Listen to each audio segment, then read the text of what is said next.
Prince Harry has issued a statement through the Invictus Games Foundation calling on military veterans and the wider community to reach out to each other and offer support for one another.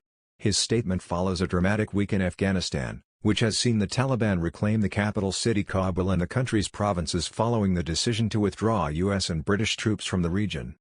Entertainment reporter Courtney Tezano told Lorraine, "He is clearly wanting us to all rally around with our support, which I think is really great from Prince Harry." Prince Harry served in the British military for 10 years and undertook 2 tours of Afghanistan, and later established the Invictus Games for wounded veterans. His statement, which was shared on Twitter, said, "What's happening in Afghanistan resonates across the international Invictus community.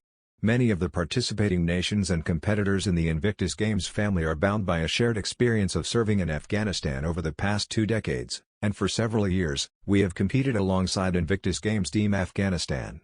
We encourage everybody across the Invictus network, and the wider military community, to reach out to each other and offer support for one another." The statement was co-written with Dominic Reed, the CEO of the Invictus Games, and Lord Allen of Kensington CBE, the chair of the Invictus Games Foundation.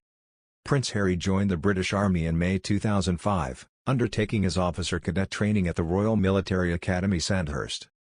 In 2008, it was revealed that he had served his country for 10 weeks in the Helmand province of Afghanistan.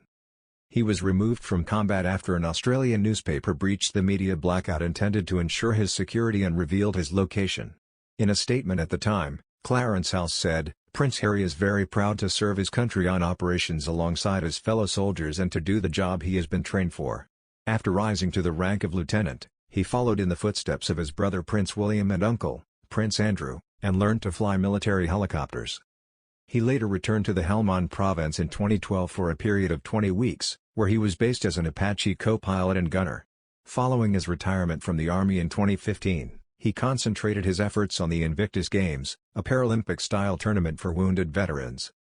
The aim of the annual international tournament is to harness the power of sport to inspire recovery, support rehabilitation and generate a wider understanding and respect for those who serve their country. After being cancelled for 2 years due to the COVID-19 pandemic, the next Invictus Games is due to be held in The Hague, the Netherlands, in 2022. Prince Harry's recent statement joins a number of international figures who have condemned the Taliban takeover in Afghanistan. Following President Joe Biden's decision to withdraw U.S. troops from the country by September 11, the Taliban have rapidly advanced through the country and have reclaimed the capital city of Kabul, forcing President Ashraf Ghani to flee. British troops have been deployed to evacuate British citizens and eligible Afghani citizens from Kabul. Meghan Markle and her husband Prince Harry appear to think they are too good for a Commonwealth, a royal historian has told. The Duke and Duchess of Sussex dramatically stepped down from the royal family last year, sending shockwaves through Buckingham Palace. Meghan, 40, and Harry, 36, now live in Montecito, an exclusive neighborhood in California known for its A-list residents, including the couple's friend Oprah Winfrey. The Sussexes have chosen the celebrity Bolthole to raise their son Archie Harrison, 2, and daughter, Lilibet Diana, 2 months. However, questions have been raised in recent months over whether the couple will make the journey back across the Atlantic next year for the Queen's Platinum Jubilee. Harry was reunited with his grandmother at the funeral of his grandfather, Prince Philip in April, his first visit to the UK since he and Meghan left the firm. Meghan, who was heavily pregnant at the time, did not make the trip on the advice of doctors.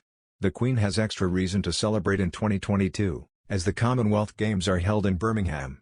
However, according to royal historian Hugo Vickers, Meghan and Harry's exit from the royal family means they might have blown their chance to be good ambassadors for the Commonwealth. He told, "Harry and Meghan could have done a fantastic job in the Commonwealth, they were both very committed to it, but it seems that wasn't good enough for them and I don't understand that."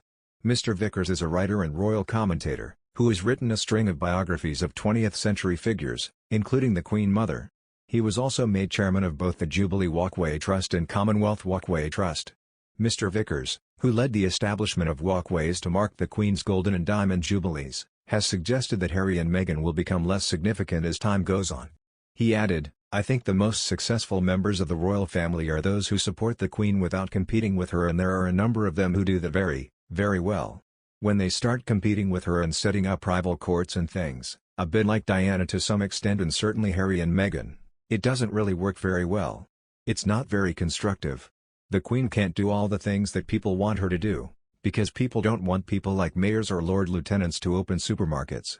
What they really want these days is either royalty or stars, celebrities, and best of all royalty, because celebrities tend to come and go. So, the Queen hasn't got time to do all the things that she's asked to, so her family take on all these other responsibilities on her behalf and they support her. She hasn't had Prince Philip helping her for some years, so now that he's gone you will see other members of the royal family stepping forward to be with her. Like Prince William was with her in Scotland and things like that, and that's exactly as it should be. A life of service as opposed to a self-service, that's the difference. They are doing things for themselves, setting up their own foundations, and they are in the center of it. All the other members of the royal family seem to me to be doing things for us, which is more effective.